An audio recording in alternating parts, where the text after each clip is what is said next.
Hello everyone, welcome back to Mandala Makers Festival Artist Chats. I'm Ashwaty Chennai. I'm an artist with Mandala Arts, and we are with a heavy heart and also very excited to wrap up our festival this week with incredible performances by Grammy-nominated artists Priya Darshini and Max ZT, as well as a brilliant Carnatic vocalist from here in Chicagoland, Anvita Hariharan. So please tune in and support their performances live if you can, because that is incredibly meaningful to performing artists. Again, you can register for the festival at makersfestival.mandalaarts.org. In addition to checking out these artists and following them for the rest of their artistic journey, please donate to the festival to support our artists and to support Mandala's operations so that we can continue to provide platforms like this in moments like this. Also, we have one more performance that is happening tonight at 8 p.m. by Vikram Srivastava, who will be joining us from Jaipur, and he is a beautiful vocalist, so if you have an opportunity, please listen to his performance. I am now going to bring in Priya and Max, who are joining us for a little chat. Let's see.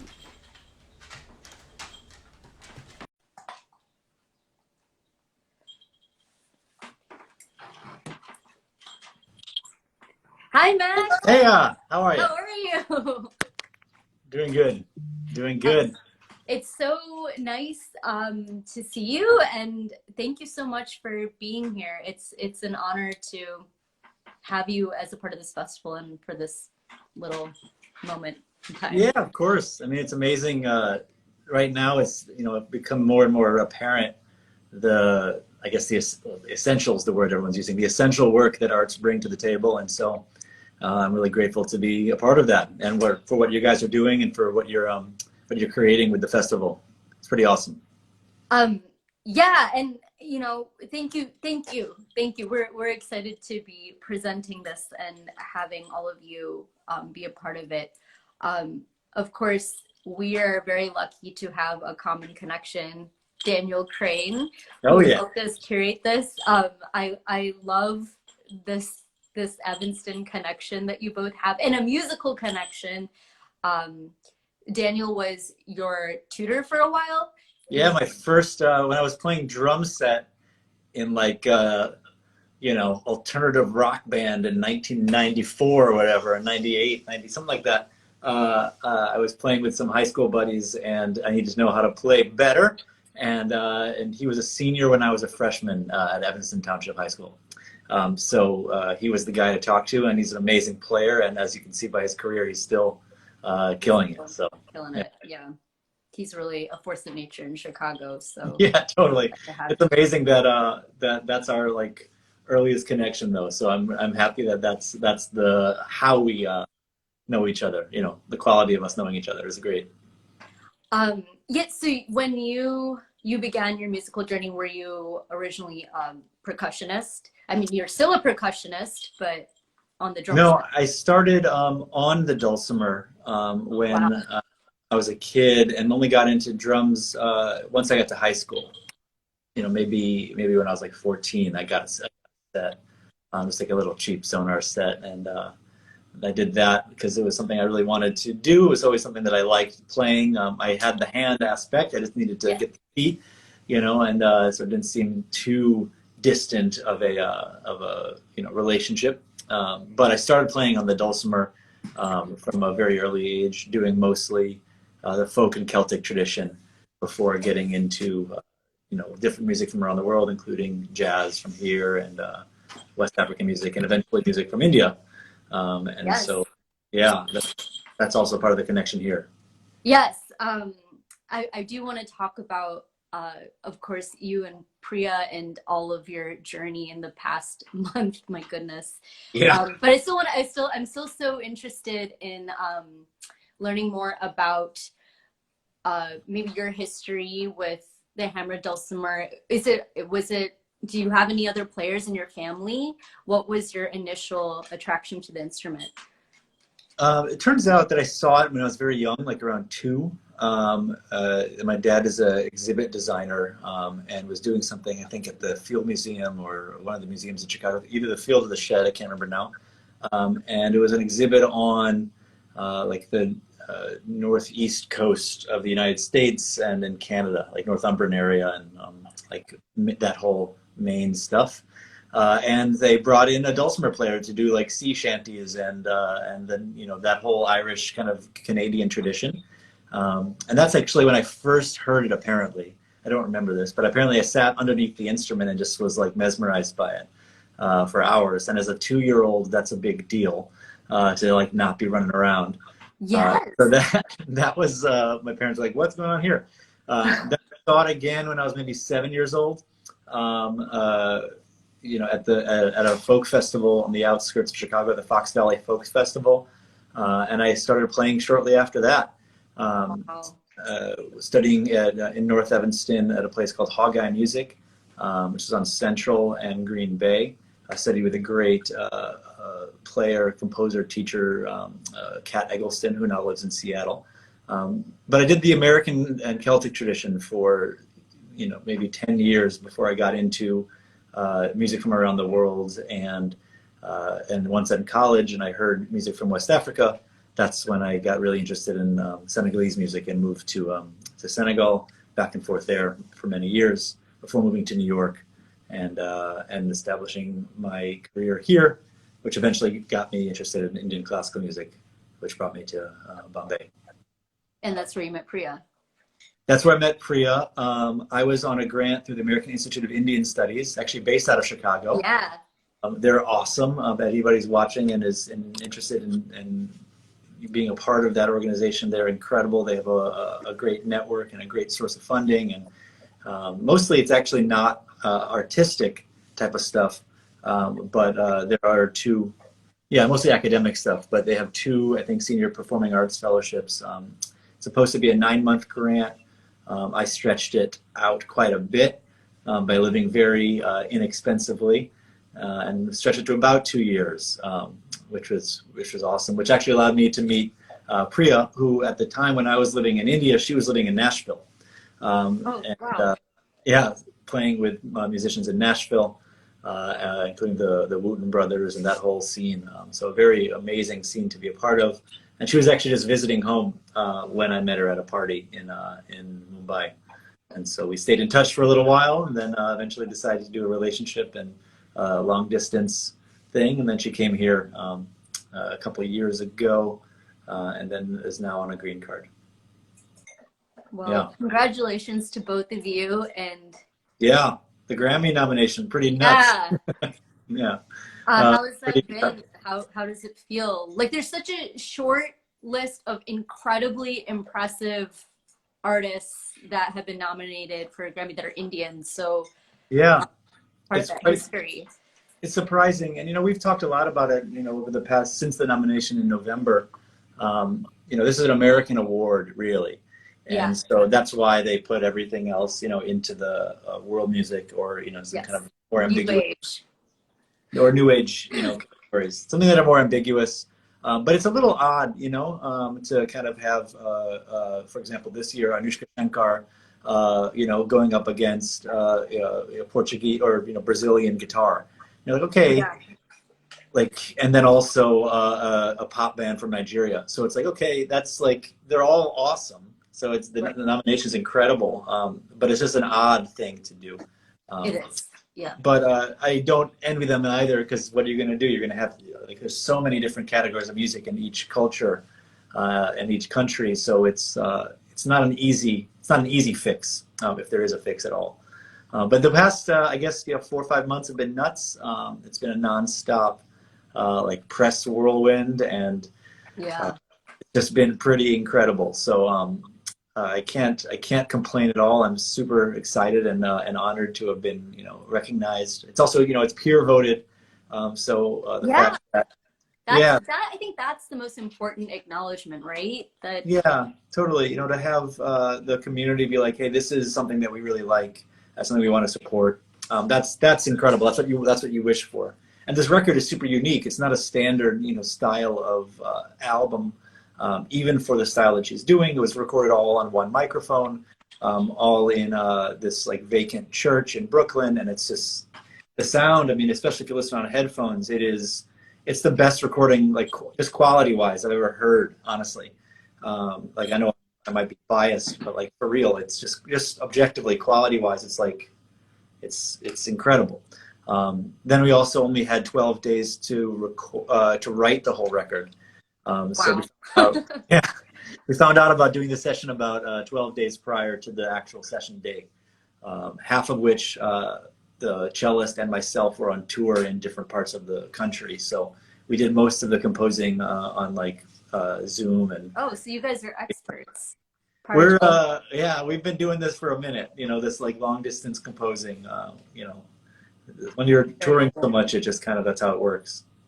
Yeah. That's where Priya could tell you, she could tell you more about it, what her experience was, I was just kind of amazed and kind of watching the whole thing happen as it was happening. And writing the music, of course, was incredible. And, there's nothing like a deadline to make you get creative. But it was one of the most difficult and the most beautiful experiences I've ever had in my career. Wow. Yeah. Did you all record, like how long was the recording session? The recording session was a 12-hour session. So we started at 10 a.m. and by 10 p.m. we were done. Yeah. We did 9 songs in 12 hours. The first probably 4 hours was getting the mic set properly, or the mic set and our placement, because it's such a large church, and we couldn't use headphones. We couldn't use anything because the mic would pick up everything. So there was no click, which is a very like a really easy tool to use when recording. There was no headphones, so we had to hear only the acoustic sound, which also meant when we were, making the arrangements, the percussion had to be very, very sparse because you're in a church, and so a single strike is like loud. Yeah. And so we actually used the brooms, like jadu, from a store. We went to Patel's and we got those Indian brooms. Wow. I think they're around here somewhere. Yeah. You played with 1 them? second. This is what we used. Oh my gosh. And so the percussionist was just doing this on the marble floor, so it would sound like. Wow. And we're like, this is Yeah, but also to learn how to play basically a new instrument in that time frame and create a sound that you're happy with is wild. Totally. And we got 2, one for each hand, but they're slightly different weights, of course. And so it was super tricky and it's hard. Normally a drumstick is a tiny little thing. And so to have a whole new technique like this was very tricky. But Chuck Palmer was. I love that you went with this broom specifically and that Patel Brothers was involved. I know. Next time we should get like a sponsorship, see if they can provide us, with a bunch of brooms. That'd be amazing. But, we had to do that. We had to space everything really far apart. I remember when I was playing like, no joke, the quietest I'd ever played in my life. And the producer came in and was like, hey, we're going to need you to play like 80% quieter. Oh my gosh. Like barely, my hand was here. I was like barely touching it. It was just like. I have no idea how you all manipulated your playing like that for this. It was nuts. It was nuts. I mean, I've never been involved in such a session, and it really just completely. And that's what brought the spontaneity and the gorgeousness of the record. Priya's saying $4 sponsorship, please, Patel Brothers, because it's like $2 each, so it's not so much that we need it, but intention, it'd be awesome to have them involved. Yeah. But yeah, I even remember when Priya was singing, she had her notes and she was looking down at it, and they would come and say, "Hey, I need you to sing like this, not like this." Like this?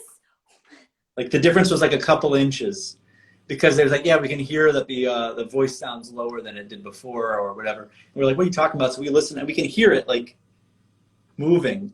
And so it was incredible to be like, okay, this isn't just some dorky thing. This is actually like, it's not so ambiguous. It's very tangible. It's like, it's there. So that was, she can tell you what. Way to sing. I'm just like, you all went through the hurdles Yeah, it was incredible. Incredible. Would you, I mean, you produced something so beautiful and memorable to all of you. Would you consider creating like an obstacle course to record again? Well, we're working on the next record, the same band, and we're going to do it in a studio in Tennessee in May, actually.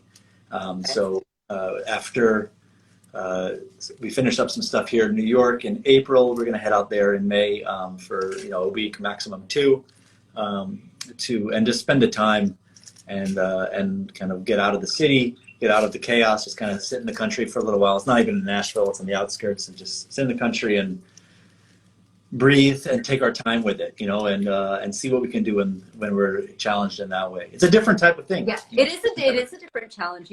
I think with creative people, we want some sort of barrier to like circumvent and feel this pressure to create. So yeah, I think you're right. The space is a challenge in itself. Challenges, bring out something unique to that moment, because each challenge is going to be slightly different. And so that uniqueness, if you can have a tool set, or that you're comfortable with, like whether it be a dance or an instrument or a voice, if you've done your work so that when you're placed in those situations, that you can really kind of fully emote. That's the biggest gift of all. I mean, there's nothing that you want more from a recording than that. That's it. And so if you make it too easy, sometimes it can kind of actually be a hindrance. Yeah. But obviously, if you make things easier, then there's ways to make things easier. So it can still be nice, and for sure. Well, I'm excited for you all to have some space. Maybe more experimentation is possible just because you have the time and it's not 12 hours in one space. Yeah, we could take a couple days to do it, and we can replace things, and we can be like, hey, you know what? I want to do overdubs. I really want to add this new texture that I learned, and add that on there, as opposed to basically doing it live, which is what the record was. And the fact that the Grammys, recognized that and made that a part of, I'm sure that came into their decision, in nominating it must have been there. There were a couple of other friends that we know that were nominated this year, and one of which also had a live record. And so actually they won this year. So Snarky Puppy won for Best Jazz, I think it's called Contemporary Instrumental. And that was a live record they did in London as well. Very cool. I should check that out. Dan Crane is asking, are we going to record to a click? I always want to record to a click. I used to think that a click actually can be a roadblock to creativity, but now that we've had a year or more of sitting in our own home studios, I've gotten quite good at it, playing to a click. So I really would like to do it to a click. For those that don't know, a click is like just a metronome, making sure that we're keeping time, and so when we're editing or replacing things, it's substantially easier to do so, let alone playing in time with your bandmates. That said, clearly based on the last record, there's obviously a lot of magic in just letting things be open and free. So my guess is we'll probably do a couple of takes just open, and see what happens, especially if we're like writing into the composition a tempo change. So we'll see. I guess, yeah. Short answer is I don't know, Dan. Thanks for explaining a click Yeah. to us who didn't know. I had a question for you about, it already disappeared. I apologize. Oh, good. Let's get Priya in here. Where's she at? Priya, please. Priya, request to join. Is that how it works? Yeah. Let me see. Oh, wait, what's this? I'm gonna request it here. Oh, she did. You did? Sorry if you were waiting for a long time. I'm not seeing you. There it is. Sorry, Priya. Hi. Hi. Thank you for being here. I'm sorry if you were waiting for a long time. No worries, no worries. I haven't done a three-way. It didn't let me redo it because I asked as soon as you went live, so I don't know if you saw that or not. But I was enjoying your conversation. Just... Sorry. Thank you so much for being here, and congratulations again. Thank you. Thank you so much for having me. How are you doing? How are you feeling? I'm doing good. You know, it's been a week or just a little more than a week since all the crazy and the you know, the Grammy premiere event, which was so beautiful and so humbling, and just a really it was a good reminder to celebrate, you know, especially coming out of this past year. You know, I was in two minds at first. I was like, let's not do anything. Let's just like keep it super quiet, you know, on the low. But we also thought about, hey, but why? This is such a, you know, it's okay to celebrate. Yeah. So we did. It was lovely. It's honestly a celebration for all of us. So thank you for being a representative of many, many people. And your album is beautiful. I've been dancing to it. Oh yeah, I can't wait to see that. Yeah. So thank you for creating something so special. And thank you. It's been so surprising and so, like, again, I keep using the word humbling, but it's really how I feel. So many people have been responding to the music. You know, people have been drawing to the music, painting to the music, dancing to it, and doing so many different things, you know, and they're saying, I mean, I know some people who are in India who sent me videos of them preparing mood boards for something else. And like, so I love that it became that, you know, I always believe that once I make music and it's sort of, I get detached from the music itself and allow for the music to take on its own life, because anyone who listens to it, I feel, is collaborating with the music. So every person who's listening to it, they make it their own. So that's how, to me, I feel like music lives on and continues to keep recreating itself. So any piece of music for me, I feel, or any piece of art for me, I feel like it lives on consistently recreating itself as and when the audience or someone who's experiencing it brings a bit of themselves into it. So it's been such an incredible experience to see people bring that, especially considering this record also, the way it was recorded was kind of a collaboration with, you know, of course with the musicians, but also with the architecture of that space. Yeah. You know, energy of that architecture of that space and the technology. And while we were recording, you know, we weren't in a studio, we were in a church, you know, and the whole idea, Chesky's recording technology, their whole intention is to bring the 3D element alive in the recording, which you can hear if you listen on headphones really well. You can hear the space. It's so beautiful. And there are moments when you hear birds chirping, and it's just like, you know, it's like everybody made it into that record. So it's not our record anymore. It's like everybody's, and I love that aspect. Yeah, try to find that. I think it's on what, Space River, or is it Jahan? I think where the birds. Think it's on Home. Is it on Home? I don't. It's in a couple of spots. Someone wrote to me saying they heard it and it came so perfectly, and like the birds wanted to say something, and I was like, that's so beautiful. Was it the New York pigeons? We don't want that. I don't think so. I don't. It was like a very no, not the New York pigeons. Yeah, could have used that as a percussion rhythm, right? Hey, that's good. That was awesome.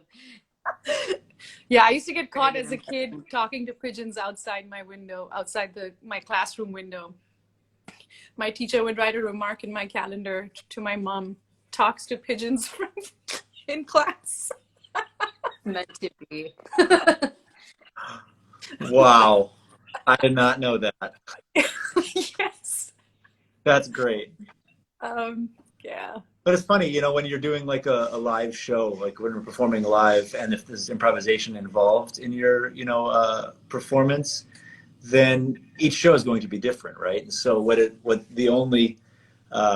you obviously have the musicians that are the same, but the things that make it different is the audience and is the moment. And so I always like to say that when we're doing concerts and playing for people, it's like, really, this is a conversation between us and them. And you can kind of remove that fourth wall and be like, hey, look, we are here because of you, and we are together creating this. Otherwise, it would just be a CD player, you know? So this is a similar kind of concept where it's the collaboration is not just with the art or the architecture or the tech, it's also with the listener. That's actually a lot of the Dadaist belief, right? Where that like the art doesn't end until the end of the listening, meaning it's always being created. Even if something that you watch, I'm working on some Dadaist films from the 20s, and it's like, well, their mentality is that right now, it's that piece that they made in 1924 is still being created because I'm experiencing it. Right. Not just that it's the experience, but it's the creation is still there. So that's like a gorgeous thought process that I want to use more, I guess. Does it feel sad maybe to not know what the experience is of listeners or those who perceive? Like, I guess as a performing artist, you can kind of gauge the energy of an audience, but with recorded music, it's private. And do you imagine what that's like? Yeah. Well, I wouldn't say it's sad. I'm curious. I'd love, because, you know, when I hear from people who want to share it with me, it just brings me so much joy and just fills me with more purpose, you know, and makes me, like, inspires me to just keep sharing more and putting out more music. But I feel it's okay. You know, there's some magic in not knowing as well. And like, I like the mysteriousness. I like the magic of just letting it be. So yeah, I wouldn't say I'm sad about it. But that said, I can't wait to start performing live, you know, and and touring with this record. Oh my God, it would be amazing. We're hoping we have a gig, a concert in Chicago the day on Saturday. On Saturday. So I'm free hoping, concert. Wait, where? It's on Chicago Avenue, just north of Dempster, outdoors at First Presbyterian Church parking lot in Evanston. So you're not inside the church this time? Correct. Outside. Outdoors, yeah. Not as cool, honestly, but still, we'll take it, you know? We still get to be able to perform for people, so that's awesome. That'll be on 1:30 on Saturday for anybody in Chicago that wants to come check it out. Free show. Yeah, you just have to register and show up. I think Everyone they do come. not Everyone come, but as many as possible. Spaced out, please. Well, thank you so much. You all have been here longer, and I apologize, Priya, for not letting you in. No, that's okay. So nice to have with you. No worries at all. I think Max covered a lot, so he's really good at expressing himself as well, so that's good. Yeah. Yes, he's a good storyteller. He's a very good storyteller. Thanks for representing, Max. I never get to do it. It's great. You always get all the interviews. It's great. I got all the things on lock. It's easy. Yeah. Well, we're so excited. It's coming out tomorrow, right? Yes, it's coming out tomorrow. Please tune in, everyone, for their performance, intimate home studio presentation of two people who are incredible partners in all aspects from what I see. So thank you for making your beautiful music. Makersfestival.mandalaarts.org to register. Follow these two. See what they do. We appreciate your time. No, it's amazing. Thank you so Thank you much. for having us. Thank you. Take care. Bye. Good luck on Saturday. I think I want to come. Yeah. Yeah, come out. Yeah. See you there. Okay. Okay. I hope so. Okay, take care. Bye. Bye bye.